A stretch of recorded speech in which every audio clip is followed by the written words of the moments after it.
But sometimes something crawls out from behind the poster. And the ones that see it happen freak out and try to forget. In the world of Control, the supernatural is real, and the government actively attempts to keep these dangerous pieces of information from the public through an organization called the Central Bureau of Control. In Control, you take control of Jessie Faden, as she is tasked with fighting against a dangerous new threat from escaping the HQ of Control called the Oldest House, heading into the ever-changing building and finding that it houses the most dangerous objects in the world. Control's expansive lore, incredible combat, and enticing boss fights constantly keep the player hooked, with only the major setbacks being technical problems that will most likely vex the player, especially during the endgame. The murder weapon? Really? Control has you playing as Jessie Faden, a survivor of a previous supernatural incident. Her hometown of Ordinary was destroyed, and her parents were killed due to an object of power, an item that supernatural creatures from another reality use in order to come into our own reality. On top of this, Control, who not only resolved the issue, kidnapped her brother, and since then she's been looking for the Bureau in an attempt to save her brother. Surprisingly, Jessie finds the HQ for the Bureau of Control, called the Oldest House, at the worst possible time. Upon entering the Oldest House, Jessie quickly finds that the director is dead, and she has been granted his position immediately. Things go from bad to worse as Jessie learns that the HQ has been infected with a life form from another reality called the Hiss. Those not wearing specialized devices called H are immediately infected and turned into either hosts to infect more people or into foot soldiers to hunt down anyone who isn't a Hiss. This starts an 8 to 10 hour journey for Jessie taking on the role of director, learning about Control, stopping the Hiss from leaving the Oldest House and infecting the world, and trying to find out what happens to her brother. The story takes on a lot of layers, but thanks to strong writing, the story doesn't feel overwhelming. Each task is given at a steady rate and constantly progress in each of the narratives. You learn about Control, fighting the Hiss, and getting information about your brother without any one of the stories getting pushed into the background. Jessie is a fantastic character, and Courtney Hope does a great job voicing the heroine. Jessie attempts to keep her composure in this terrible situation, but in her head she's constantly overwhelmed. The supporting cast isn't as good. The voice acting for each of them is great, but their personas and purpose within the story begin to fade into the background, with most of them serving as objective keepers than actively taking part in the story. Most of them just stay in one location, with the most predominant character you interact with, Emily, sitting in a chair for most of the game.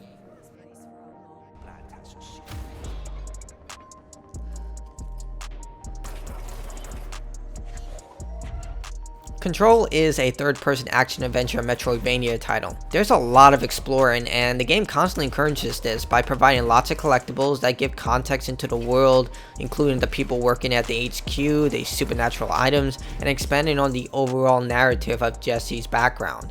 In addition, exploration nets materials for crafting mods for your weapons, side missions, and hidden areas. While Control is meant to be explored, the main campaign follows a linear path.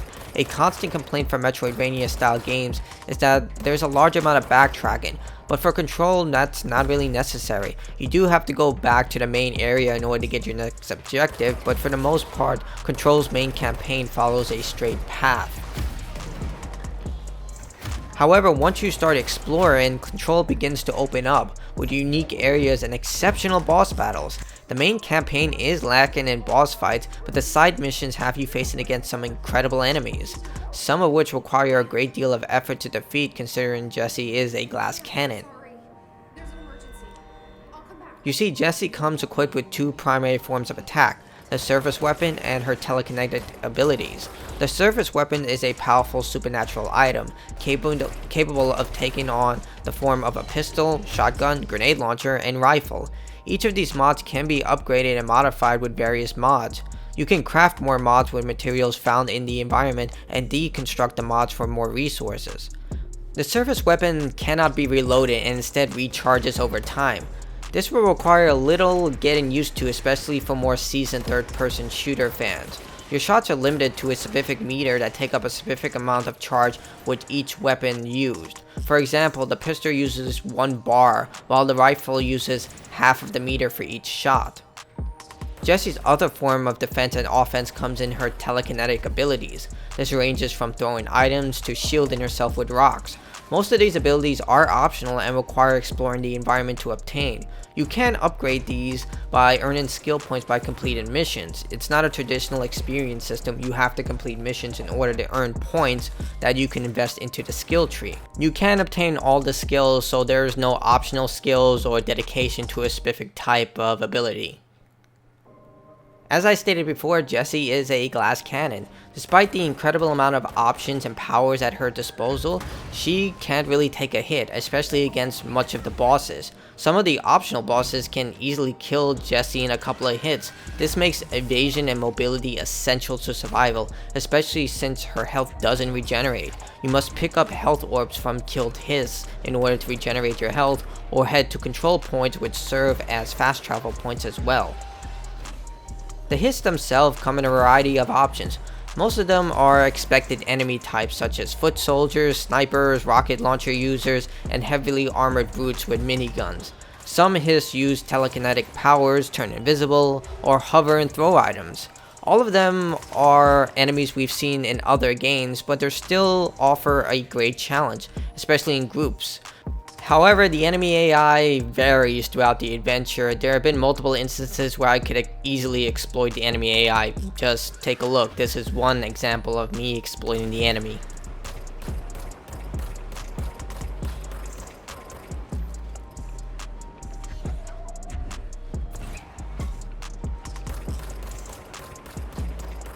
With so many powers and the need to be constantly moving, thankfully the controls are precise and easy to navigate.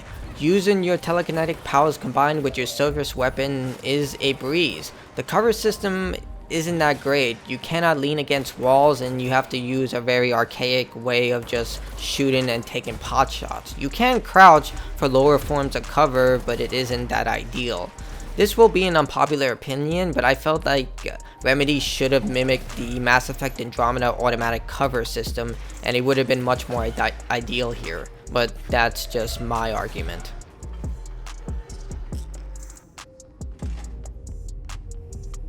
I see it.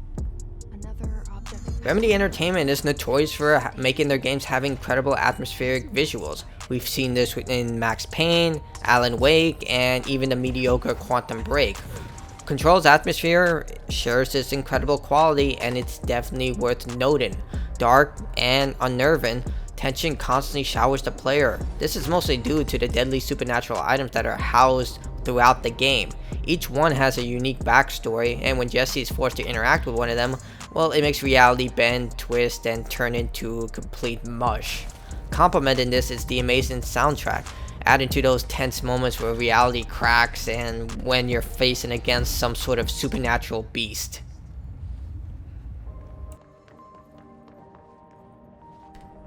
Control has a lot of positive things about it, but it does also come with a whole array of technical problems.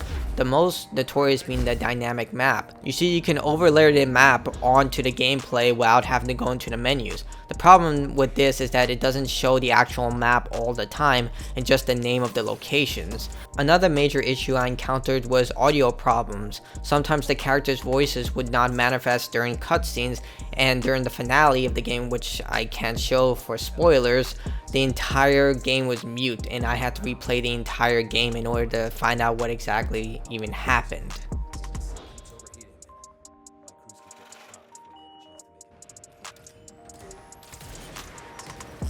Despite the audio and technical problems, Control is an absolutely amazing game.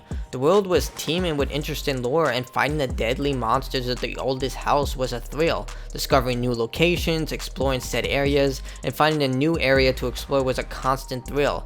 Control is one of Remedy Entertainment's best games, and if you're a fan of Metroidvania or supernatural themed games, Control will not disappoint. Thanks. It has my highest recommendation, and I hope every one of you will try it out. Stop you from becoming Hiss.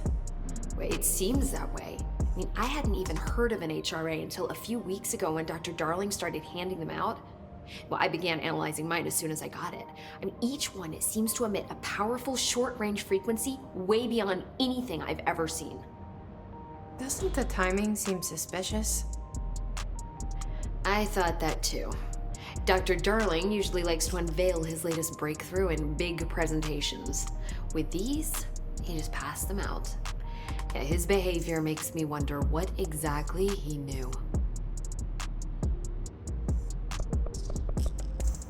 Thanks, Emily. I'm sure I'll have more questions soon. Just let me know.